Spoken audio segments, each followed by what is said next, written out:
Eu, eu creio que eu vou desapontar alguns aqui, porque eu não vim pregar, né? Então, às vezes as pessoas pensam que eu venho pregar e eu não venho. Faz muito tempo que eu parei de pregar. Faz muito tempo, meu Antônio. E até eu percebi que, às vezes, a gente atribuiu um caráter apologético ao ministério de Jesus e Paulo, sendo que isso nunca foi a característica, né?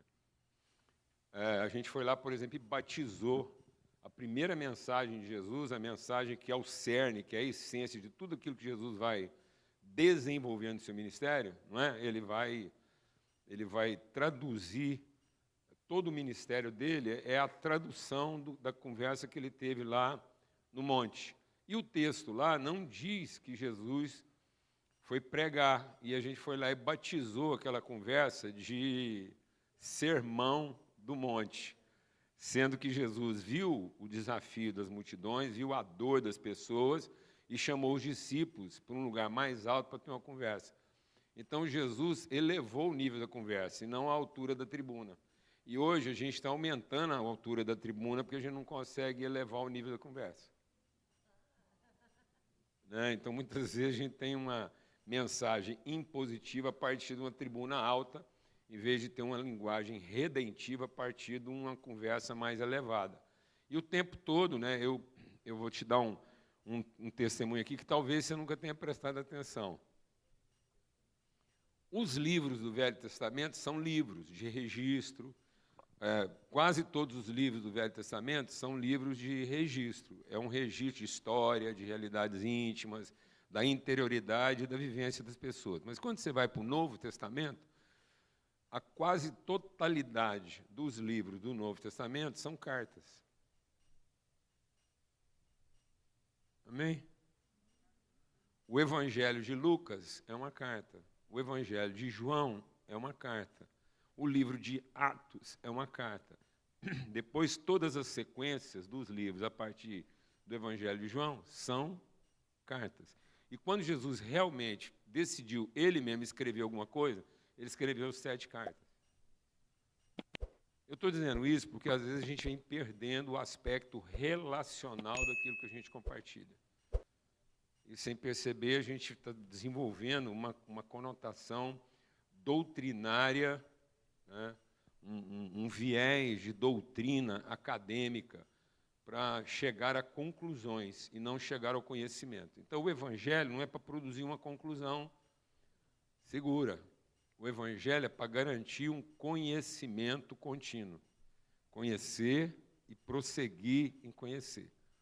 Por isso que, quando Jesus fala lá do juízo final, ele diz assim, ó, lá no dia do juízo, os homens vão ser julgados de acordo com os livros das suas obras.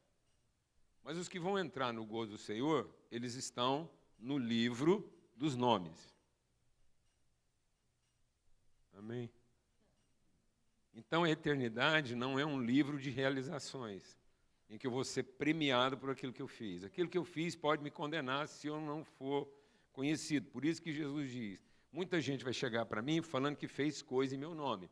E eu vou dizer que eu não conheço. Ora, Jesus sabe quem são aquelas pessoas, mas ele não conhece porque ele não teve com eles uma relação íntima. Amém, amados? Então, o Evangelho é para garantir a natureza da nossa relação e não a estrutura do nosso desempenho e do nosso comportamento visando um resultado. Amém? Glória a Deus. Baseado nisso, eu quero compartilhar com vocês, baseado lá no Evangelho de João, no capítulo 4. E aí eu vou explicar por que o Evangelho de João. Por que a gente vai, eu senti no coração de repartir com vocês o Evangelho de João. É porque, quase comumente, quando eu vou compartilhar com alguma igreja ou comunidade pela primeira vez, eu quero garantir que aquilo que eu vou compartilhar é a essência do que eu acredito, e se eu não voltar lá mais nunca, ficou entregue tudo aquilo que eu creio. Amém, amado? Então, pensando que talvez eu não volte, nem não vou entrar no mérito de qual poderia ser o motivo, mas vai que, né, Antônio? Então, assim, eu quero garantir que a semente que vai ser entregue aqui é uma semente plena. Por isso, antes de ler o texto, em João, no capítulo 4, o que eu quero compartilhar tem teor profético. Amém? O que é um teor profético? Então, se eu estou numa congregação, se eu estou visitando um pessoal, eu quero ser instrumento profético na vida dessa igreja. E muitas vezes as pessoas pensam que profético é alguém que adivinha o futuro. E nada mais antiprofético. Porque Deus abomina o prognosticador e o adivinhador. Tanto que Deus falou assim, se você procurar o profeta, ele falar sobre o seu futuro, vai matar o profeta e você. Então, a Bíblia diz que a religião dos homens está matando os profetas, porque está obrigando os profetas de Deus a falar sobre o seu futuro e não a revelar o seu eterno. Por isso, quase todo profeta entrou em depressão, porque Deus revelava para ele o eterno e ele tinha tendência de transformar isso em futuro. Amém, amados? Amém? Então, Deus estava revelando um eterno para ser uma referência para ele inabalável, mas ele tinha tendência de transformar isso em futuro. Deus estava revelando um assim é, e o profeta tinha tendência de transformar isso num que bom que fosse, quem sabe que seria, né? Talvez seja, que bom que fosse, quem sabe seria. Quem ensinou o profeta, quem introduziu o pensamento futuro na nossa vida?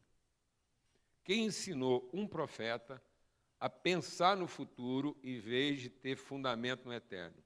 Satanás. Toda a humanidade se corrompeu a partir do momento que Deus deu uma promessa para nós de eterno, Deus nos abençoou e disse, sejam fecundos.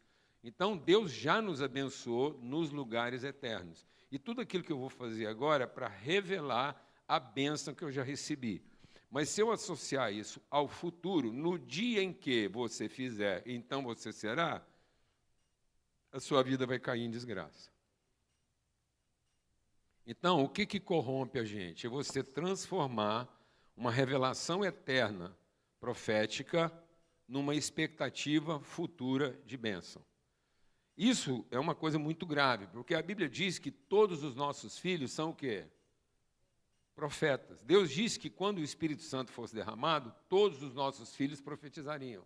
Mas hoje nós estamos matando os profetas. De que maneira você mata um profeta? Fazendo o menino que nasceu lá na sua casa, a menina que nasceu lá na sua casa, ficar preocupada com o quê?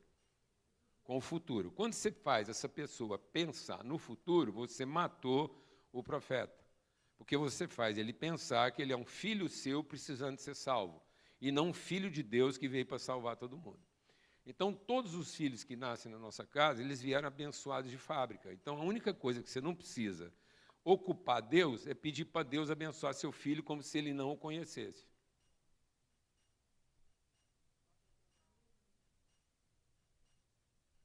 Amém, irmão?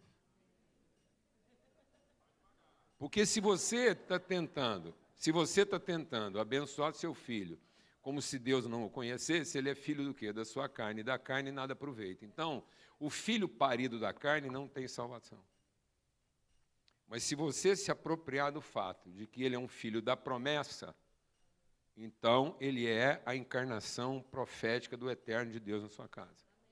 Deus revelou isso na vida de Abraão. Quando Abraão foi lá e quis gerar um filho do serviço, o filho do serviço perseguiu o filho da promessa.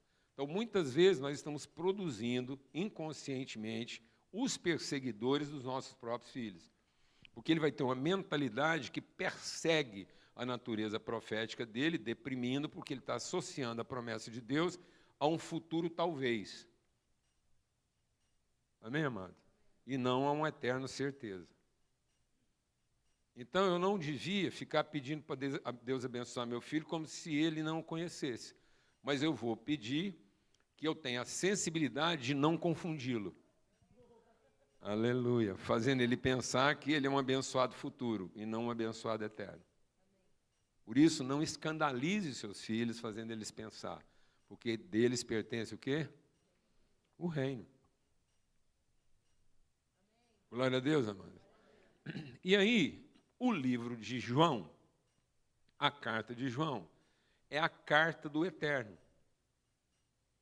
Então, o evangelho de João é o evangelho que vai trazer o aspecto eterno do evangelho.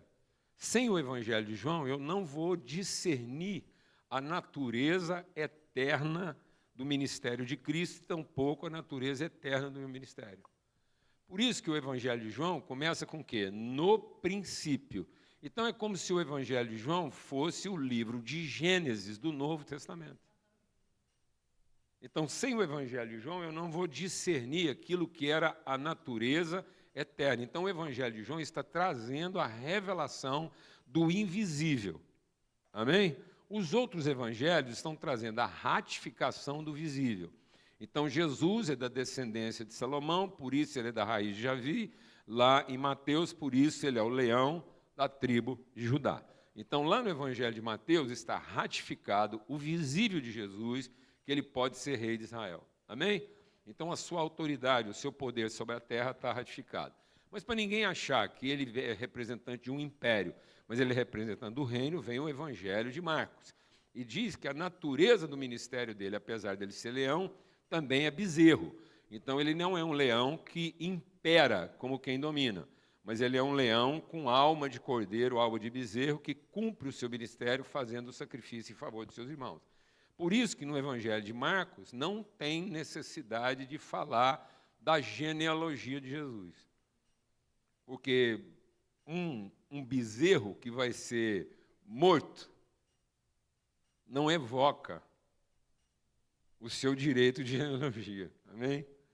Então, se Jesus, ao ser sacrificado, ele evocasse o fato de que ele é o leão da tribo de Judá, não matava. Então, aí nem fala da genealogia dele para ele poder ser morto tranquilamente como uma oferta espontânea. Mas o ministério dele não teria autoridade na terra se ele não fosse o quê?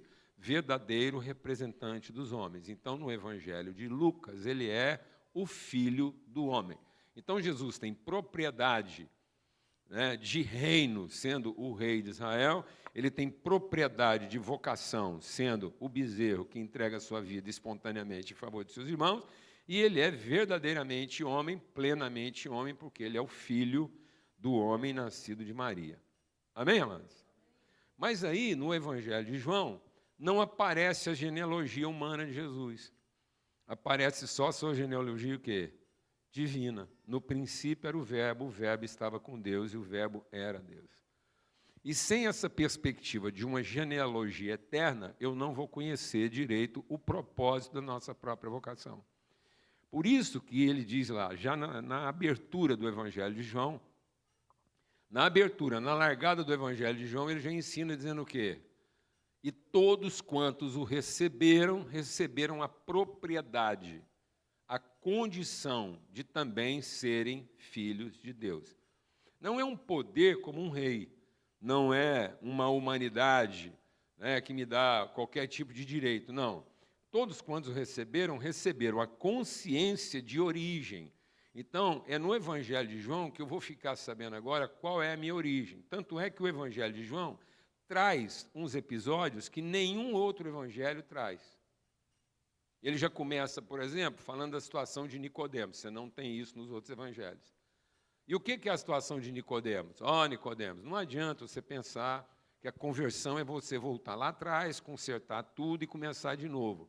Não, Nicodemos. A conversão é você nascer de outra natureza. Então, a conversão não é resolver um problema do passado. A conversão é ganhar uma consciência de eterno. E muitas vezes a pessoa, ao se converter, ela está tentando compensar os erros do passado para garantir uma condição melhor de futuro. Amém, amados? Falar devagar. Muitas vezes o próprio convertido, ele ainda está num esforço de pedir a ajuda de Deus para compensar os erros do passado, garantindo uma perspectiva melhor de futuro. E isso não tem nada a ver, porque quem vai prometer futuro para você é o diabo.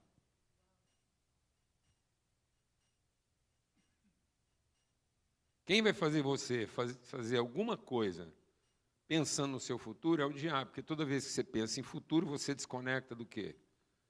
Do eterno. Então, presta atenção. O diabo não tira Deus da nossa vida. Tem muita gente que pensa que o diabo vem contra Deus na nossa vida. Não. O diabo não quer tirar Deus da sua vida, só quer colocar Deus no fim. Para que Deus passe a ser a sua expectativa e não a sua perspectiva. Quando você coloca Deus no fim, você passa a ter uma expectativa de divindade e não uma perspectiva de paternidade. Então, se eu não tiver uma perspectiva de paternidade, eu vou me corromper em função da minha expectativa de divindade. Glória a Deus, amados. Por isso que na cruz, presta atenção, agora você segura aí. Por isso que na cruz, a cruz é para fazer uma ruptura. A cruz é para fazer uma transgressão da expectativa do divino em função da convicção do paterno. Na cruz, Jesus faz uma declaração que poderia ter comprometido todo o ministério dele. Ele diz o quê? No momento final lá, você imagina alguém passando rápido pela cruz, escutando Jesus falar a penúltima declaração dele. Qual foi a penúltima declaração de Jesus? Deus meu, por que me desamparaste? Mas na sequência ele diz, Pai, nas tuas mãos eu entrego o meu espírito. Então eu nunca vou viver uma espiritualidade saudável enquanto eu tiver expectativa de divindade. Porque eu vou estar sempre esperando que a divindade me poupe e não que a paternidade me dê segurança para eu encarar o propósito. Amém? O divino é aquilo que a gente evoca para ser poupado. Quem ofereceu um divino que poupa? Se você fosse o Filho de Deus, por que você não usa o seu poder para resolver os seus problemas? Se você, de fato, é o Filho de Deus, por que você não monta uma liturgia que vai te dar o que te interessa? E se você é Filho de Deus, por que você não faz uma oração para que Deus venha te poupar? Então, o diabo não tirou Deus da nossa vida, ele só colocou Deus aonde? No fim, como a pior de todas as nossas expectativas. Porque agora a gente pode estar agindo como um órfão, esperando a ajuda de Deus, e não um filho cumprindo o seu propósito. Amém? E aí você vai para todo o Evangelho de João. Nicodemos, só está no Evangelho de João. Mulher samaritana, só está no Evangelho de João. Ressurreição de Lázaro. Você consegue imaginar o impacto que foi a ressurreição de Lázaro nos dias do Evangelho, e ela está relatada só no Evangelho de João? É impressionante isso. Por quê? Porque Jesus está chamando a Marta e a Maria a discernir o quê? O invisível. Mas para discernir o invisível, Jesus tem que intencionalmente desapontar Marta e Maria na sua expectativa do divino. Amém, irmão? Porque na hora de aprender, amém? Na hora de aprender, a gente aprende diferente. Uns aprendem nervoso e outros aprendem docinho. Amém? Marta aprendia nervoso e a Maria aprendia docinho. Mas na hora de falar dos nossos apontamentos, o nervoso e o docinho falam a mesma coisa. O nervoso fala assim, se o senhor tivesse aqui, tivesse feito o que eu falei, a gente não estava passando por isso. E o docinho fala assim, se o senhor tivesse aqui, tivesse feito o que a gente falou, a gente não estava passando por isso. Amém? Então, Jesus está querendo revelar um invisível que até então Marta ou Maria, mesmo tendo perfis de comportamento diferente, tinha uma lacuna lá. E para isso ele falou, né? Tudo isso está para que vocês possam conhecer o invisível. É só no Evangelho de João? Você pensa bem, Antônio, como é que isso é grave, né, do ponto de vista de desafiar o nosso pensamento? É só no Evangelho de João que consta o lava-pés. Isso é forte. Uma relação íntima em que Jesus está restaurando os discípulos a partir de uma noção de autoridade e não de poder. Amém? Quando Jesus está caminhando para a cruz, ele passa por duas bacias. A bacia de Pilatos, que, como poder, lava as mãos. E a bacia do Filho, que, com autoridade, lava os pés. E, às vezes, nós estamos achando que nós vamos conquistar a coisa pelas mãos, sendo que nós vamos conquistar pelos pés. A atitude, a consciência, a certeza de que nós somos filhos e onde a gente pisar a planta dos nossos pés, esse é o nosso lugar de herança, e não aquilo que a gente vai fazer para merecer isso. Então, esse evangelho vai falando disso tudo. E aí, aqui no capítulo 4, vem a história da mulher samaritana. E é interessante porque essa história começa com Jesus falando, usando uma palavra. Era necessário. Então, eu creio que esse texto aqui, para trazer o nosso senso de necessidade ao lugar próprio. Nós temos a necessidade de um problema resolvido ou nós temos a necessidade de uma relação bem-sucedida?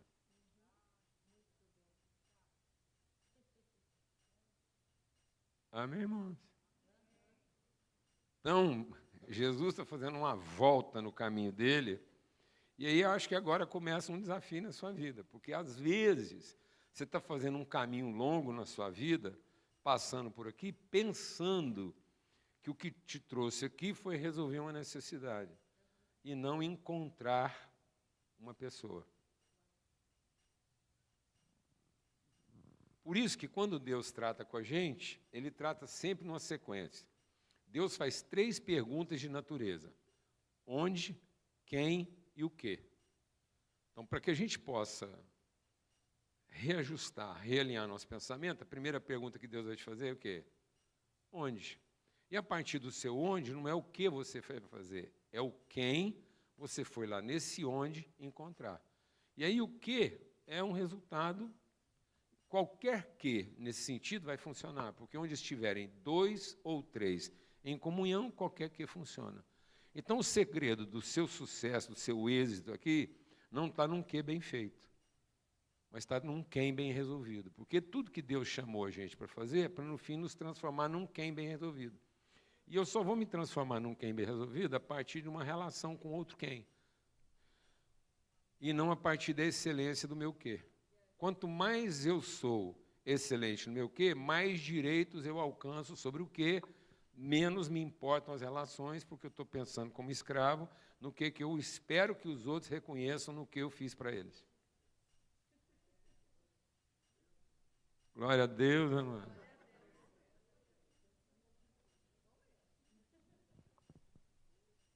Então, quando Deus organizou a mesa, presta atenção, quando Deus organizou a mesa, não foi para resolver a fome. Amém? Deus não fez a mesa para resolver a fome. Deus juntou todo mundo e foi, e agora? Sai lá comendo umas pizzas, corre atrás, porque muita gente não vai ter que arrumar comida para ele. Não. Tudo estava preparado.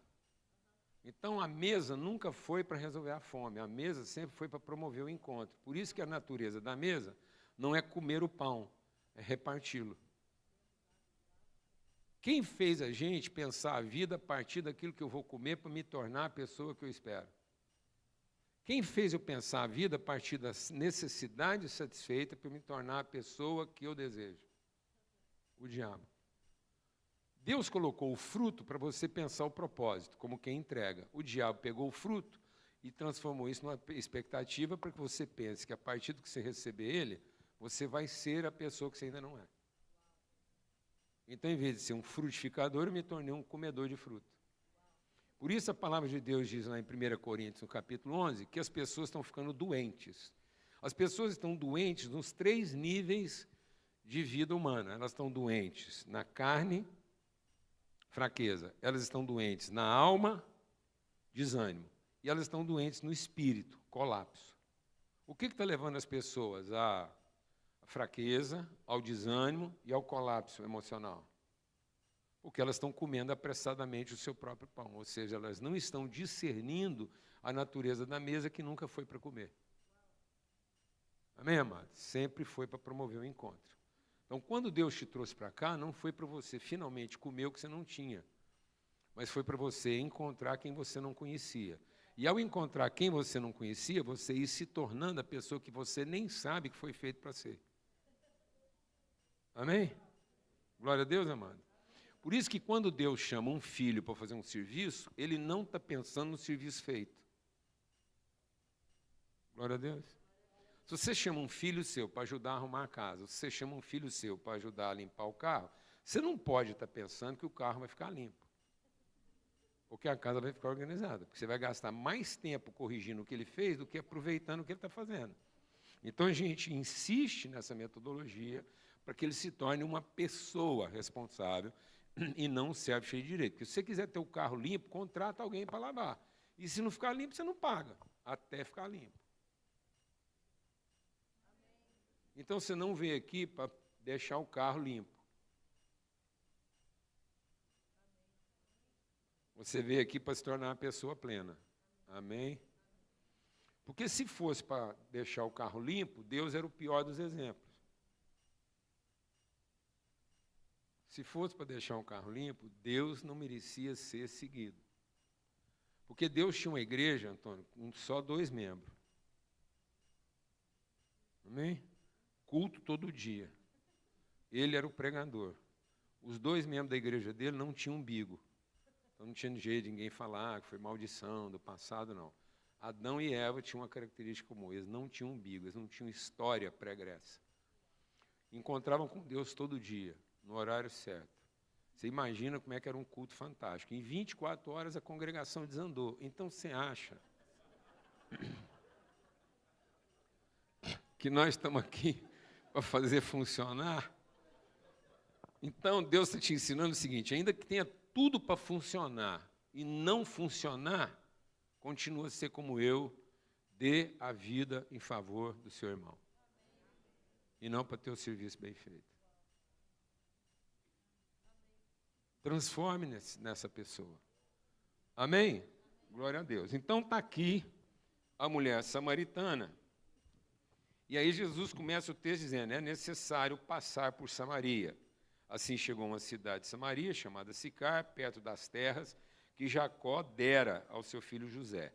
Havia ali o poço de Jacó, Jesus, cansado da viagem, sentou-se à beira do poço, e isso se deu por volta do meio-dia. Nisso veio uma mulher samaritana tirar água. Disse-lhe Jesus, dá-me um pouco de água. Os seus discípulos tinham ido aonde?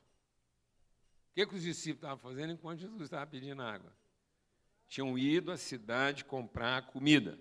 A mulher samaritana perguntou, como o Senhor, sendo judeu, pede a mim, uma samaritana, água de beber? Pois os judeus não se dão com os samaritanos. Jesus respondeu, se você conhecesse o que Deus já te deu, e quem está te pedindo água, você teria pedido e ele te daria água viva.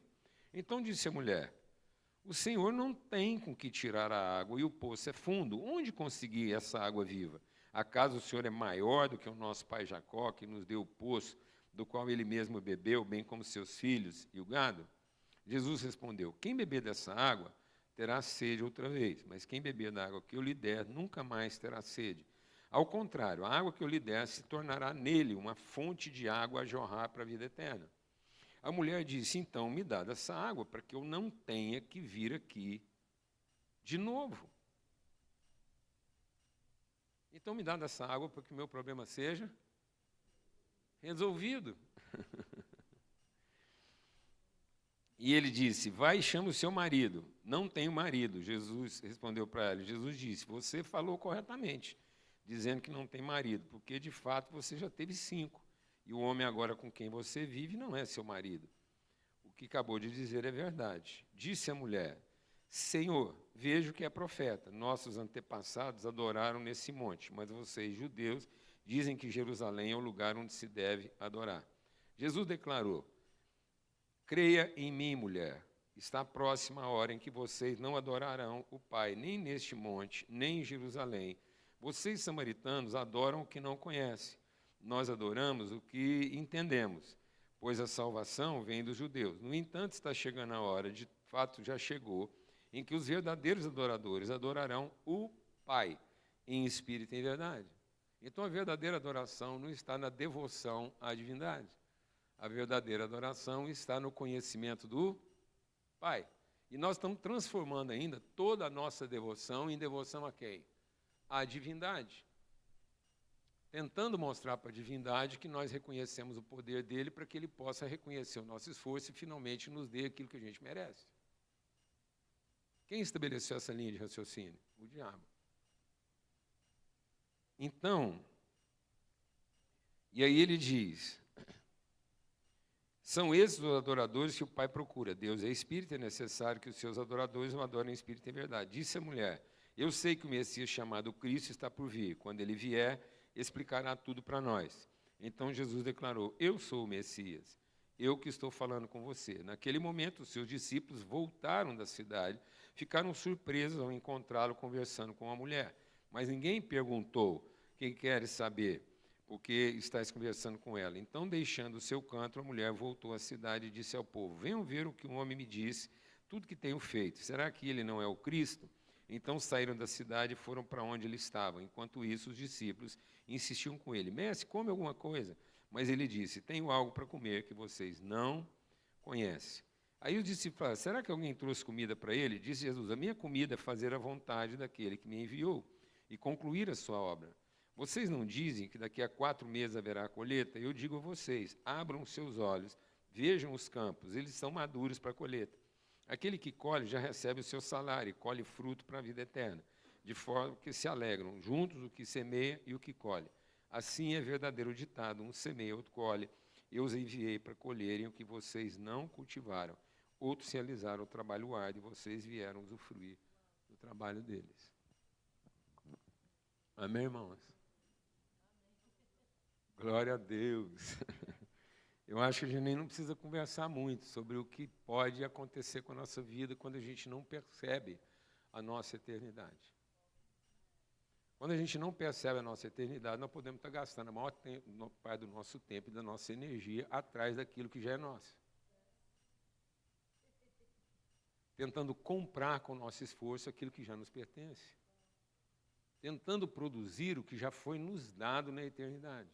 É isso que Jesus está dizendo para aquela mulher samaritana. Ele tanto disse isso para ela, quando disse para os seus discípulos. Então, essa forma de pensamento não é uma coisa só do ignorante, não. É uma coisa principalmente do religioso. Ele falou para ela, uma água eu tenho para beber que você não conhece. Depois ele fala lá, uma comida eu tenho para comer que você não conhece. Então, Jesus está ressignificando o nosso senso de necessidade.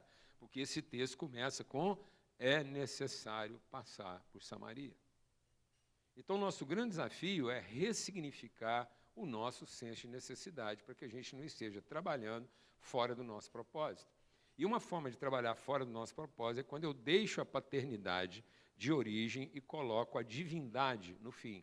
O que era Babilônia? Babilônia, a Torre de Babel. A Torre de Babel era uma construção contra Deus? Não. A Torre de Babel era uma construção a favor de Deus, colocando Deus aonde? No fim. Então, cuidado, porque toda vez que você coloca Deus no fim, o que você está fazendo é a prestação de um serviço esperando a recompensa pelo que você fez. E quando você está fazendo um serviço esperando a correspondência do que você fez, isso vai afetar todas as suas relações. Vai afetar a sua relação com sua esposa, vai afetar a sua relação com seus filhos, vai afetar a sua relação com a liderança da igreja, vai afetar a sua relação de trabalho, porque aquela mulher, presta atenção, aquela mulher, dado esse pensamento de que é o fim, eu estou fazendo um esforço sobre-humano, fora de hora, para alcançar o que a vida não me deu, colocando Deus no fim. Essa mulher não era incrédula, essa mulher não frequentava um culto pagão. Essa mulher ela é tão convicta da sua forma de religiosidade que ela se atreve a ensinar o evangelho para Jesus. Cuidado, porque às vezes a gente está tão enraizado na ideia de que as nossas expectativas sejam satisfeitas, que se Jesus sentar na nossa casa, nós vamos ensinar para ele o que ele devia ter feito, mas não está tendo a sensibilidade de fazer. Nós vamos dizer para ele, Jesus, se o senhor escutasse melhor o que eu estou te falando, há muito tempo esse problema está resolvido. Pedro fez isso, amado. Amém? Pedro fez isso. Marta e Maria fizeram isso. A mulher samaritana está fazendo isso. Às vezes você gasta mais tempo explicando para Deus o que ele já sabe. Quanto do seu tempo você gasta pedindo que Deus faça o que você gostaria que ele fizesse, em vez de gastar todo o seu tempo de oração ouvindo o que ele te fez para fazer? Vou repetir a pergunta. Quanto do seu tempo você gasta convertendo Deus. Muitas vezes a gente não percebe, mas toda a nossa liturgia é uma liturgia de converter Deus, tanto é que ele chega no fim. A gente começa a liturgia, vai dançando, vai cantando, Deus vai gostando da música, e ele vai acreditando que nós somos a congregação mais abençoada da região, então ele fica esperando. Depois que os cultos estiverem assim, já com 15 minutos de andamento, ele decide onde é que ele vai baixar. E a gente ainda fala isso para os outros. Vai lá na minha igreja porque a bênção está lá. Não, se ele fosse Deus, ele procuraria o melhor culto. Quem aqui é pai? Como Deus, talvez você procuraria o seu melhor escravo. Mas como pai, talvez você vai entrar no quarto do seu pior filho.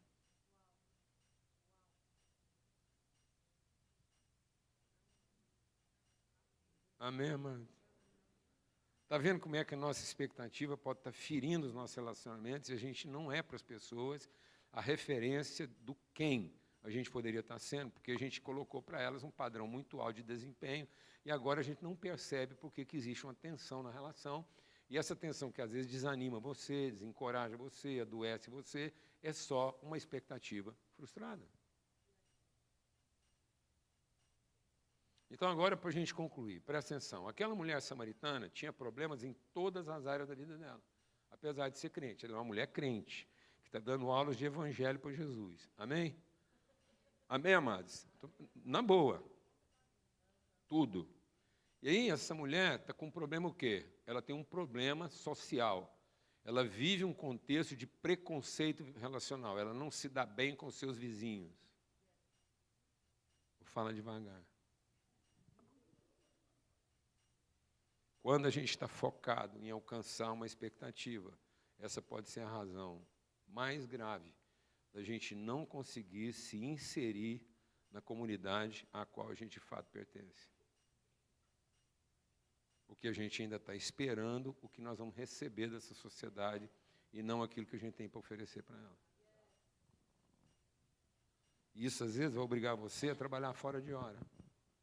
Fazer hora extra, buscar água meio-dia, que não era hora de buscar. Alguém aqui está entendendo o que eu estou falando, amado? Então, essa mulher tem um problema socio-relacional.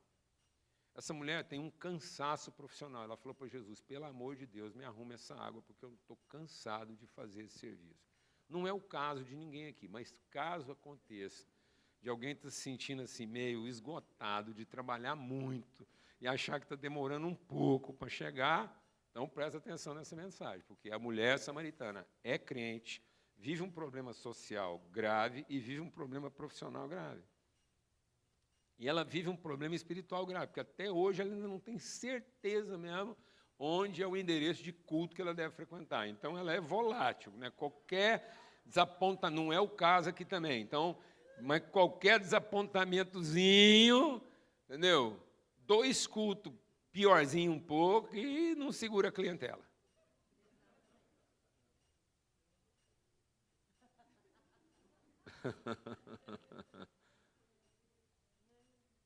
E por último, está vendo como é que ela tem problemas em todas as áreas?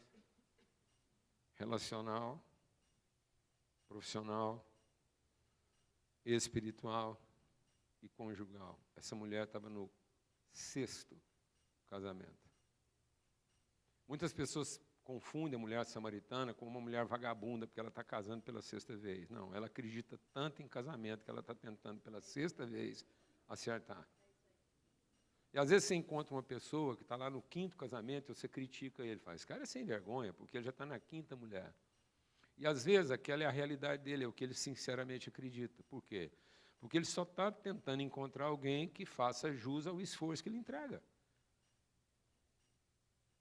Ele está tentando encontrar uma mulher que seja a mulher que ele merece. Também não é o caso aqui. Ninguém busca a fé para ter o filho que merece, ninguém busca a fé para ter a mulher que merece, ninguém busca a fé para ter o marido que merece.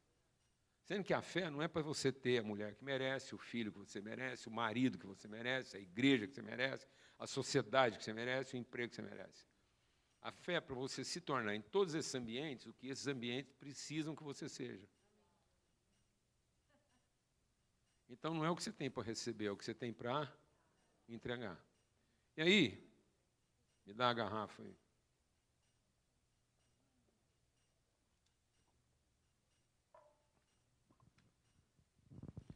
que era a definição